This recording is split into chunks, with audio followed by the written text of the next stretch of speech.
After the absolute phenomenon that was Jurassic Park, expectations for a sequel were through the roof. The original wasn't just a hit movie, it completely changed blockbuster filmmaking. It became the highest grossing film ever at the time, revolutionized visual effects, and somehow managed to blend thrilling dinosaur action with wonder, suspense, and surprisingly thoughtful themes about science and humanity playing God. So then came Jurassic Park 2, The Lost World. And after winning Best Picture and Best Director for Schindler's List, Steven Spielberg returned to direction for the first time in 4 years. You'd think this would be another massive triumph. Not exactly.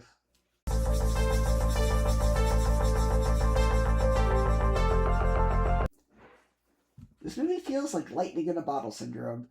The first Jurassic Park worked because it felt fresh and magical. Nobody had seen anything like it before. There was mystery, tension, memorable characters, and moments that burned themselves into pop culture forever. The T-Rex breakout scene alone is still one of the greatest sequences ever filmed. The Lost World feels like a movie trying desperately to recreate that feeling instead of understanding why it worked in the first place. Now, don't get me wrong, there are still some positives here. Visually, Spielberg is still Spielberg. The man could probably direct someone reading a phone book and make it look cinematic. There are some genuinely cool dinosaur moments throughout the movie. The effects still hold up surprisingly well for the most part. The sequence with the two T-Rexes attacking the camp has some really intense moments, and the trailer hanging over the cliff scene is probably the closest the movie gets to capturing the classic Jurassic Park suspense. That sequence actually feels like something from the first film. There's tension, danger, and that feeling that anyone could die. But then the movie keeps reminding you that the story itself just isn't nearly as interesting. Jeff Goldblum returned to see Malcolm, and Malcolm worked great in the first movie because he wasn't the main hero. He was the sarcastic chaos theorist making comments from the sidelines while Alan Grant and Ellie drove the emotional story. But here, they make him the lead character. And in the first movie, Malcolm is entertaining, but he's much stronger as a supporting comic relief than as the emotional center of the film. And then we get some of the supporting cast, and this is where things start falling apart. Vince Vaughn is normally really good. He has charisma and energy in a lot of movies. But here, something just feels off. His character is frustrating because he constantly makes decisions that make absolutely no sense. And then there's Malcolm's daughter. I genuinely forgot she existed until rewatching this movie. She feels like a character added because somebody thought, well, the first movie had kids, so we need kids again. But unlike Lex and Tim from the original, she doesn't really add much to the story. Lex and Tim had a purpose.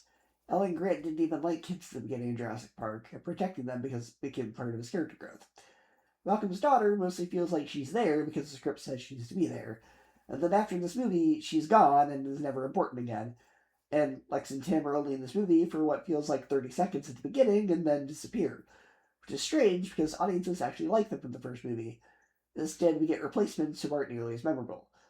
The characters overall just aren't interesting enough. In the first movie, you cared about people. Alan Grant had an arc, Ellie mattered, Malcolm was memorable, even Hammond had a complexity. Here, people mostly just exist to become dinosaur chow. And yeah, the third act is where the movie completely loses me. For most of the movie, we're doing another Dinosaur Island survival story, which already feels repetitive, and suddenly the movie decides, you know what would be cool? Let's turn this into Godzilla. So now we have a T-Rex loose in San Diego running around smashing things and causing chaos. It feels like the movie completely changes genres. Instead of suspense survival horror, suddenly we're watching a monster movie where a giant creature wrecks the city. It's basically Jurassic Godzilla, and not even a particularly good version of Jurassic Godzilla. It feels like a studio executive looked at a script and said, we need a bigger ending. Bigger doesn't automatically mean better. The original movie had a climax involving characters trapped in the visitor center trying to survive raptors, and somehow that felt way more intense than a dinosaur running through a city. Because it wasn't about scale, it was about tension. Overall, The Lost World is completely terrible. I don't hate it. There are entertaining moments scattered throughout. Spielberg still directs some great action sequences, and seeing dinosaurs is always fun. But compared to the original film, it's a massive step down. This feels like a story somebody was passionate about. This feels less like a story somebody was passionate about telling, and more like a sequel made because Jurassic Park printed money and studios wanted more. And sometimes sequels work. But this one mostly feels like a reminder that capturing lightning in a bottle twice is harder than it looks.